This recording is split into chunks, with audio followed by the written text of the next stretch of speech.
Hello everyone, welcome to Saroj Mishra's YouTube channel. में YouTube channel पर आप सभी का बहुत बहुत स्वागत है। तो आर्मी पब्लिक स्कूल में टीचर रिक्रूटमेंट कैसी होती है, किस तरीके से होती है, उसके लिए एक CSB स्कोर कार्ड की रिक्वायरमेंट होती है।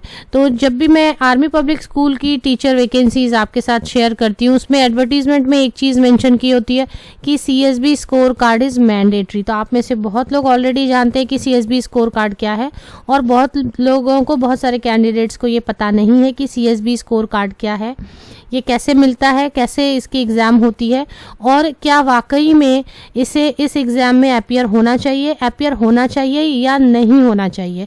तो ये बहुत ही यूज़फुल वीडियो रहने वाली है आपके लिए, क्योंकि आपके जो भी क्वेरीज़ हैं वो शॉर्ट आउट हो जाएंगे। तो चलिए आगे बढ़ते हैं, वन बाय वन हम समझते हैं कि आर्मी पब्लिक स्कूल में टीचर रिक्रूटमेंट की क्या प्रोसेस है एग्जैक्टली। सबसे पहले मैं आपको बता दूँ, ये AWES का फुल फॉर्म है army welfare education society. AWES हर साल, एवरी ईयर एक एग्जामिनेशन कंडक्ट कराती है जिसका नाम होता है ऑनलाइन स्क्रीनिंग टेस्ट, और इस ऑनलाइन स्क्रीनिंग टेस्ट को ही CSB स्कोर, ये ऑनलाइन स्क्रीनिंग टेस्ट क्वालिफाई हो जाने के बाद एक CSB स्कोर कार्ड दी जाती है। तो सबसे पहले हम जानते हैं कि जब भी ये ऑनलाइन स्क्रीनिंग टेस्ट के लिए एडवर्टीजमेंट निकाली जाती है, पूरी जो डिटेल्ड एडवर्टीजमेंट है वो निकाली जाती है। सबसे पहले बता दूं कि एक शॉर्ट एडवर्टीजमेंट आ चुकी है इस साल के लिए, ऑनलाइन स्क्रीनिंग टेस्ट। रजिस्ट्रेशन शुरू हो जाएगी 7 जनवरी 2022 से लेके 28 जनवरी 2022 तक रजिस्ट्रेशन कर सकेंगे एग्जामिनेशन के लिए। जो CSB स्कोर कार्ड के लिए जो एग्जामिनेशन होती है, ऑनलाइन स्क्रीनिंग टेस्ट होती है, उसकी रजिस्ट्रेशन 7 जनवरी 2022 से ऑल इंडिया लेवल पर होती है ये, और एडमिट कार्ड इसकी डाउनलोड कर सकेंगे। तो अब ये सवाल उठता है कि इसमें जो कुछ test will be MCQ based administered randomly from a question bank. तो एक ऑलरेडी क्वेश्चन बैंक होती है, उससे क्वेश्चंस आते हैं, MCQ बेस्ड क्वेश्चंस होते हैं, और उसमें जो है क्वालिफाइंग मार्क्स होती है, वो क्वालिफाई हो गए तो आपको एक CSB स्कोर कार्ड दी जाती है। CSB स्कोर कार्ड आपके पास होने के बाद ऐसी कोई गारंटी नहीं होती है कि ये CSB स्कोर कार्ड आपके पास हो गई तो आपको परमानेंट जॉब मिलने वाली है। लेकिन जहाँ कहीं भी परमानेंट जॉब या कॉन्ट्रैक्ट या एडहॉक की जॉब आती है आर्मी पब्लिक स्कूल में, वहाँ पर मैंडेटरी होती है कि आपके पास एक CSB स्कोर कार्ड होनी चाहिए, तभी आप वहाँ पर एप्लीकेशन डाल सकेंगे। Most of the army public schools में CSB स्कोर कार्ड को मैंडेटरी किया जाता है कि ये होनी चाहिए, तब आप PGT, TGT, PRT के लिए वहाँ पर एप्लीकेशन डाल सकेंगे। अब मैं पहले बता दूं कि यहाँ पर सैलरी स्ट्रक्चर क्या होती है आर्मी पब्लिक स्कूल में।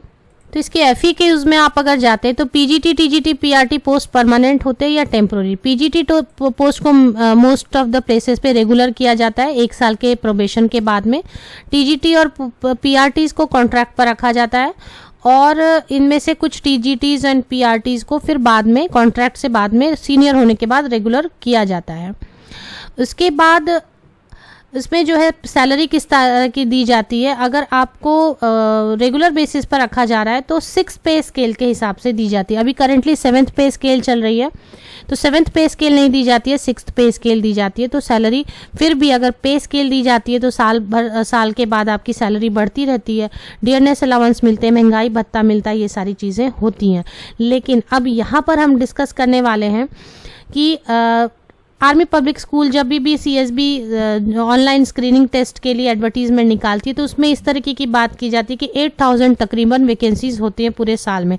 तो क्या ये सच है, कितना सच है? तो सबसे पहले जितने भी एडवर्टीजमेंट आ रही हैं उनकी वीडियोस मैं आपके साथ बनाकर शेयर कर रही हूँ। 8000 वैकेंसीज पूरे साल में मुझे नज़र नहीं आई। बहुत ज़्यादा मैक्सिमम 500 से लेके 1000 या मैक्सिमम 2000 के अराउंड पूरे साल भर में वैकेंसीज आती है। वो 2000 भी नहीं आती है, इतनी वैकेंसीज नहीं आती है जितनी कि स्क्रीनिंग टेस्ट के समय में एडवर्टाइज की जाती है कि इतनी वैकेंसीज आएंगी साल भर में और फिल की जाएंगी। ये बिल्कुल भी फैक्ट नहीं है। 8000 वैकेंसीज मैंने नहीं देखी in a year. In academic year कि आर्मी पब्लिक स्कूल से ऑल ओवर इंडिया लेवल से आई हूँ कभी भी, या इंडिविजुअल स्कूल से भी आई हूँ कभी। दूसरी चीज़ है कि फॉर्म फिल करें या नहीं करें, इसके लिए 500 रुपीज़ की एप्लीकेशन फ़ी होती है, और बाद में जब आप क्वालिफाई हो भी सकते हैं, नहीं भी हो सकते हैं। अगर आप क्वालिफाई हो भी गए तो वापस एक 100 रुपीज़ की आपको, जब भी एप्लीकेशन करते हैं किसी पर्टिकुलर स्कूल के लिए, तो हर स्कूल के लिए आप जब भी अप्लाई कर रहे होते हैं आर्मी पब्लिक स्कूल के लिए, तो फिर से वापस से हर पर स्कूल आपको 100 rupees 100 rupees 100 rupees 100 rupees application fee डालनी पड़ती है। तो ये 500 रुपीज़ पहले एक स्कोर कार्ड के लिए, फिर आपने क्वालिफाई होने के बाद भी हर स्कूल में, आर्मी पब्लिक स्कूल अप्लाई करने के पहले आपको 100 रुपये की एक डिमांड ड्राफ्ट बनानी होती है।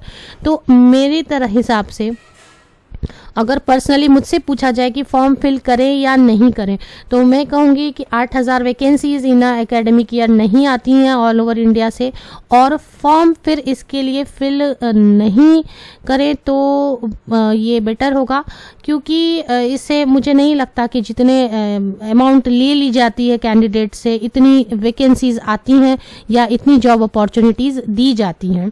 एक बार एग्जामिनेशन जब ऑनलाइन स्क्रीनिंग हो गई तो बार बार फिर डिमांड ड्राफ्ट से 100 रुपीज़ एप्लीकेशन फ़ी लेना, और फिर इसकी ट्रांसपेरेंसी भी नहीं रहती है जैसे बहुत सारे कैंडिडेट्स हैं। तो मेरे हिसाब से मैं इसको आप अपने तरफ से कैंडिडेट्स को मेरी एडवाइस रहेगी कि ऐसे फॉर्म्स या ऐसे एग्जामिनेशन में अपीयर होने से बचा जाए, सो दैट धीरे धीरे ये जो कल्चर डेवलप किया गया है 500 रुपीज़ लेने का और बाद में फिर पर हेड पर स्कूल 100 रुपीज़ वापस से लेने का, इस कल्चर को धीरे धीरे आर्मी पब्लिक स्कूल रिमूव करे अपने इस कल्चर को, और एक फ्रेश कल्चर लाए, नो एप्लीकेशन फ़ी या वन टाइम एप्लीकेशन फ़ी। तो मेरे हिसाब से ना तो 8000 वैकेंसीज आती हैं साल भर में, और ना ही ऐसे केस में फॉर्म फिल करने की कोई भी ज़रूरत है CSB exam card score card के लिए। यहाँ पर मैं बता दूँ, CSB स्कोर कार्ड जब आपको इशू हो जाती है क्वालिफाई होने के बाद, तो 3 इयर्स तक वैलिड होती है। 3 इयर्स के बाद फिर से वो इनवैलिड हो जाती है।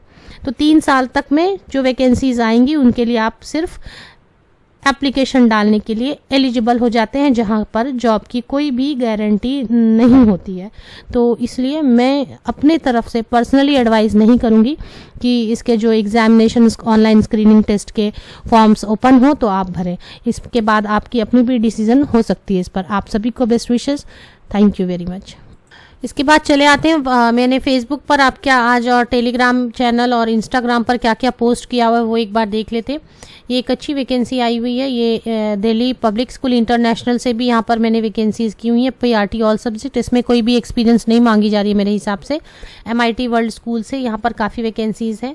यहाँ पर भी है माहेश्वरी पब्लिक स्कूल बीकानेर से, मीन्स राजस्थान से भी आई हुई हैं वैकेंसीज़ जो मैंने अपडेट की हुई हैं। तो इसी तरीके से काफ़ी वैकेंसीज़ आज भी मैंने अपडेट की हुई हैं, अगर आप चेक करना चाहते हैं। एक महाराष्ट्र से भी आई थी, बहुत बड़ी वैकेंसी आई हुई थी, तो अधीरा से, तो ये भी मैंने महाराष्ट्र से, अगर आप बिलोंग करते तो ये भी आप चेक कर सकते हैं।